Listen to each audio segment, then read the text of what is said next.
बिहार में बाढ़ ने तबाही मचा रखी है। नेपाल में भारी बारिश के कारण काठमांडू समेत कई इलाके बाढ़ की चपेट में हैं, जिसका खासा असर बिहार में पड़ा है। नेपाल से भारी मात्रा में पानी बिहार की कोसी और गंडक नदी में भेजा गया है, जिसका ये असर हुआ है कि बिहार के 18 जिले बाढ़ से बुरी तरह प्रभावित हुए हैं। अब गंगा का जलस्तर भी बढ़ने लगा है। 1 दर्जन स्थानों पर तटबंध टूटने की घटना सामने आई है। पिछले कई दशकों से बिहार बाढ़ की तबाही से जूझ रहा है। हर साल की वही कहानी है, बाढ़ आती है और लाखों जिंदगियां अचानक से बेसहारा हो जाती हैं। बिहार में बाढ़ की जो तस्वीरें अभी सामने आ रही हैं, वो डराने वाली हैं। गंडक, कोसी और बागमती जैसी नदियां उफान पर हैं। खतरा हर दिन बढ़ रहा है। करीब 18 जिले और 16 लाख से ज्यादा लोग इस समय खतरे में हैं। हालात ऐसे हैं कि कब क्या हो जाए कुछ कहा नहीं जा सकता। इससे स्थिति भयावह बनी हुई है। फिलहाल मुख्यमंत्री के निर्देश पर वायुसेना के विमान से बाढ़ प्रभावित इलाकों में फूड पैकेट गिराया जा रहा है। जिला प्रशासन की तरफ से लगातार अनाउंसमेंट कर लोगों को सतर्क रहने और अलर्ट रहने के लिए कहा जा रहा है। लेकिन बिहार में बाढ़ के बाद जिस तरह से हालात बद से बदतर हुए हैं, उससे सरकार पर कई सवाल उठाए जा रहे हैं कि 70 साल से नेपाल के साथ बिहार का करार है, फिर भी सरकार बिहार में जल प्रलय को रोकने में नाकाम क्यों रही है। आखिर बाढ़ की समस्या को सुलझाने में सरकार अभी तक कोई स्थायी समाधान क्यों नहीं निकाल पाई है। दरअसल आधे बिहार में बाढ़ से त्राहिमाम मचा हुआ है, क्योंकि नेपाल से आ रहा पानी बिहार के लोगों की जिंदगी पर भारी पड़ रहा है। उत्तर बिहार के करीब 18 जिलों में बाढ़ का कहर है। गांव के गांव डूब रहे हैं, सड़कों पर बाढ़ उमड़ पड़ी है, नदियों के तटबंध टूट रहे हैं, लोग अपने आशियाने से छूट रहे हैं, फसलें बर्बाद हो गई हैं और सब कुछ डूब गया है।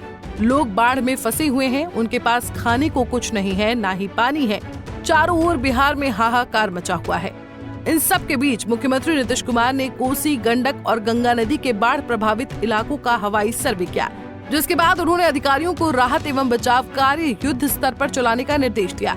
वायुसेना की मदद से बाढ़ पीड़ितों तक एयर ड्रॉप के माध्यम से खाद्य सामग्रियां पहुंचाई जा रही हैं। मुख्यमंत्री ने अधिकारियों को बाढ़ प्रभावित क्षेत्रों में कैंप करने को कहा है और साथ ही ये देखने को कहा है कि लोगों की क्या परेशानी है और उन समस्या को दूर करने का प्रयास करने के लिए कहा गया है। सीएम नीतीश का कहना है कि राज्य के खजाने पर पहला अधिकार आपदा पीड़ितों का है। बिहार के कई इलाकों में आई बाढ़ को लेकर केंद्रीय गृह मंत्रालय में केंद्रीय गृह राज्य मंत्री नित्यानंद राय ने भी बैठक की, जिसमें नित्यानंद राय ने कहा कि बाढ़ प्रभावित इलाकों में एनडीआरएफ की टीमों को तैनात किया गया है। उन्होंने कहा कि अगर जरूरत पड़ी तो बिहार में लोगों की एयरलिफ्टिंग भी कराई जाएगी। ऐसे में बिहार में बाढ़ मानो यहाँ के लोगों की नियति बन चुकी है।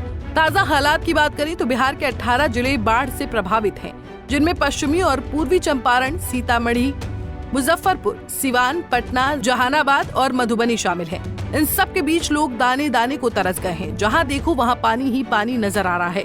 इस बार बाढ़ ने 56 साल का रिकॉर्ड तोड़ा है, जिसके बाद वायुसेना ने मोर्चा संभाला है। वायुसेना के विमान ने सीतामढ़ी के कई इलाकों में फूड पैकेट लोगों तक पहुंचाए हैं। रेस्क्यू ऑपरेशन के लिए एनडीआरएफ और एसडीआरएफ की 15-15 टीमें तैनात की गई हैं। अगले कुछ दिनों तक नदियों के जलस्तर पर प्रशासन लगातार नजर बनाए हुए है, लेकिन सरकार के दावों के आगे बिहार में बाढ़ की समस्या कम होने का नाम नहीं ले रही है। इस पर राजद सांसद मीसा ने नीतीश सरकार के बाढ़ प्रबंधन पर सवाल उठाए हैं। उन्होंने कहा कि नीतीश सरकार अगर पहले जाग जाती तो ऐसी तबाही को रोका जा सकता था। अपने क्षेत्र में भी सर्वेक्षण करेंगे, बाहर आया हुआ सर्वे कर रहे हैं, क्या कहेंगे? देखिए, नीतीश जी बहुत लेट से, बिहार के मुख्यमंत्री आदरणीय नीतीश कुमार जी बाढ़ का सर्वेक्षण करने बहुत लेट से निकले हैं। उनको और पहले जाना चाहिए था।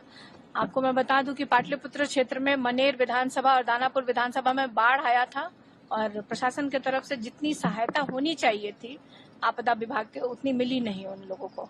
दूसरी बात, अभी जो कोसी का बैराज खोला गया, उससे जो उसके आसपास जितना कोसी के बेल्ट वाले उनमें पानी काफी भर आया। क्योंकि मैं पूर्णिया गई थी तो रास्ते में दरभंगा होते हुए सब जगह गई तो मैंने देखा कि काफी लोग उससे परेशान हैं और सब लोग ऊंचे मतलब बांध पे या सड़कों पे अपने जानवर और अपने परिवार के सदस्यों को लेकर के थे।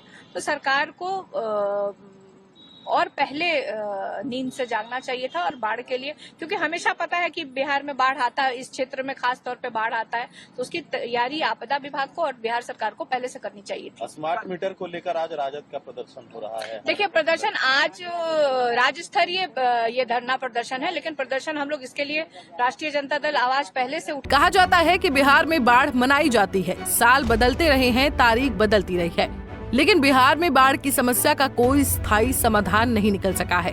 कोशिशें तो जारी हैं, लेकिन सभी कोशिशें नाकाम ही नजर आई हैं। साल 1954 में भारत सरकार और नेपाल सरकार के बीच एक समझौते के तहत कोसी नदी परियोजना की शुरुआत की गई थी। इस योजना का मकसद बाढ़ को नियंत्रित करना था। 100 करोड़ की इस योजना के शिलान्यास के समय कहा गया था कि अगले 15 सालों में बिहार की बाढ़ की समस्या पर काबू पा लिया जाएगा। लेकिन बिहार के हाल आज भी वैसे ही हैं, जैसे 70 साल पहले थे। ये परियोजना भी सरकार के दावों की तरह खोखली साबित हुई। अपने सबसे बड़े उद्देश्य को साधने में अब तक नाकाम रही है। हर साल के खराब होते हालात के बीच एक चीज है जो साफ नजर आती है, और वो चीज है सरकार की नाकामी, या फिर यूँ कहें कि सरकार की अनदेखी। कई बातों के लिए बिहार सरकार सवालों के घेरे में आती है। सवाल ये है कि तमाम दावों के बीच हालात बद से बदतर कैसे होते जा रहे हैं। हर साल बिहार कैसे डूब जाता है? क्या बाढ़ रोकने का कोई उपाय नहीं है, या फिर किया नहीं जा रहा है? Bureau report, Punjab Kesari TV.